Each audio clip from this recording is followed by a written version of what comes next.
मुख्तार जावेद साहब सरबरा हैं फैफन के, मुझे ज्वाइन कर रहे हैं प्रोग्राम में। बहुत शुक्रिया आपके वक्त का। सर, फैफन ने ज़िमनी इंतखाबात के हवाले से अभी जो रिसेंटली हुए हैं उस पर एक रिपोर्ट जारी किया है जिसमें कुछ नताइज की शफाफियत के हवाले से तहफ़्फ़ुज़ात का इजहार किया गया है। तो किस किस्म का खला देखा गया है सर? अच्छा, थैंक यू वेरी मच किरण। पहली बात तो ये है कि दो तीन किस्म की चीज़ें हमें ऑब्जर्वेशन में नज़र आईं। पहली चीज़ तो ये थी कि बड़ा तशवीशनाक हद तक गिरा हुआ टर्न आउट था। एक तो ये फीचर हमें नज़र आया अपनी ऑब्जर्वेशन में, और दूसरा ये था कि जिस तरफ आपने इशारा किया कि जो गिनती के अमल के बाद का जो प्रोसेस है, जो डॉक्यूमेंटेशन का और फिर रिजल्ट्स की इलेक्शन एक्ट के मुताबिक जो रूल रेगुलेशंस हैं उसकी तरसील, तो उसमें खासी जैसे कहते हैं ना खिला हमें देखने को मिला। और जो तीसरी इसमें चीज़ हमें नज़र आई वो ये था कि जो मुसलसल खिलाफ वर्जियाँ हो रही थी जो इलेक्शन मुहिम के दौरान जो कैंपेन चल रही थी, तो उसमें खासी खिलाफ वर्जियाँ तवातर के साथ। तो ये तीन चीज़ें हमें नजर आई कि मुहिम में खिलाफ वर्जियाँ। सर, इस रिपोर्ट में जो प्रेजाइडिंग अफसरान हैं उनकी जानिब से पोलिंग एजेंट्स और फैफन ऑब्जर्वर्स को फॉर्म 45 ना दिए जाने का जिक्र है, ये किन हलकों में हुआ है सर? अच्छा, ये तो तकरीबन मैं आपको ये बताऊं कि अगर आप देखें तो ये मिला जुला हमें नज़र आया है, लेकिन मैं आपको एग्जैक्ट डेटा बता देता हूं कि जो हमें जो ऑब्जर्वेशन गिनती के अमल के दौरान हमने उनसे रिक्वेस्ट की थी कि 79, चूँकि हमारा एक सैंपल साइज था, तो 79 पोलिंग में से 77 में हमें इजाज़त मिली। तो उसमें जो फाफन का डेटा हमें शो कर रहा है वो ये है कि 17 पोलिंग स्टेशन पर जो 45 फॉर्म की कॉपी है रिजल्ट ऑफ काउंट की, वो हमारे ऑब्जर्वर को नहीं दी गई। और 19% जो पोलिंग स्टेशन है ये? अच्छा, इसमें मुख्तलिफ हल्के हैं। इसमें पंजाब के भी हैं और इसमें जिसे कहते हैं नेशनल असम्बली के हल्के भी हैं, और ये तकरीबन ऑलमोस्ट मिक्स आ रहा है। लेकिन आप देखें ना, जो हमें 77% दिए गए हल्के, तो उनमें से एक बड़ा नंबर है 17% पोलिंग स्टेशन के जहाँ पे ये। अच्छा सर, इसी रिपोर्ट में ये भी कहा गया है मुख्तार साहब कि लाहौर और हरीपुर के दो कौमी असम्बली के हलकों में 29 हज़ार से ज्यादा वोटर्स का इजाफा हुआ है। तो ये कितना गैर मामूली है सर? और ये नए वोटर्स हैं या दीगर हलकों से ट्रांसफर हुए हैं आपके मुताबिक, आपके रिपोर्ट के मुताबिक? एक तो ये नए वोटर हैं। अच्छा, ये दो जो हलके थे ना, हरीपुर और जो लाहौर के आपने जिक्र किया, लाहौर, इसमें जो दोनों बड़ी पार्टियां यानी PMLN भी और PTI, तो इनकी बाकायदा इन्होंने अपने कैंडिडेट्स भी नॉमिनेट किए हुए थे, उनकी कैंपेन भी हो रही थी। तो यही वो रीजन थी कि हरीपुर में आप देखें 40+46 के लगभग जो है टर्न आउट रहा। और फिर इसी तरह आप मुजफ्फरगढ़ का रिजल्ट देखें तो उन्होंने न सिर्फ उसको प्रीवियस जो इलेक्शन हुआ था उसको मेंटेन किया है, और हरीपुर में जस्ट सिंगल डिजिट जो ट्रेजेक्टरी ड्रॉप आउट हुआ है। ये दो हलके, यहाँ पर 29 हज़ार नए वोटर्स आए और बाकी किसी हलके में कोई वोटर नहीं आए, तो ये नॉर्मल बात है, मामूल की बात है ये? हाँ, नहीं, मेरा ख्याल है कि इसमें सबसे अहम चीज़ ये थी कि कैंपेन दोनों पार्टियों की जानिब से ज़्यादा कैंपेन थी, ज़्यादा वर्कर को मोबिलाइज किया गया था। और जो एडिशन हुआ वो तो डेफिनेटली वोटर जो हैं वो गुज़श्ता इलेक्शन से और अब ज़िमनी इलेक्शन के दौरान उसमें ऐड भी हुए हैं। तो डिपेंड करता है कि इसमें दोनों पार्टियों ने कितना जोर लगाया और कितना मोटिवेट किया।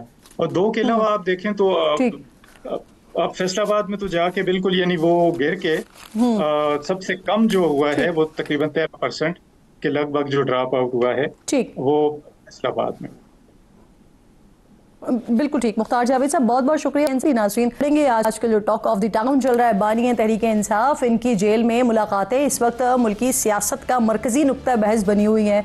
4 नवंबर के बाद से इमरान खान से मुलाकातों का सिलसिला बंद है। वज़ीर आला खैबर पख्तूनख्वा सुहेल आफरीदी और इमरान खान की बहन अलीमा खान दोनों ही इस हफ्ते मुलाकात करने के लिए अडियाला जेल के बाहर धरना दे चुके हैं, लेकिन हुकूमत कहती है कि इमरान खान जेल से पैगाम देते हैं, सियासी पैगाम देते हैं जो जेल रूल्स की वॉयलेशन है, इसलिए सुपरिटेंडेंट जेल मुलाकात न करवाने में बाइख्तियार है।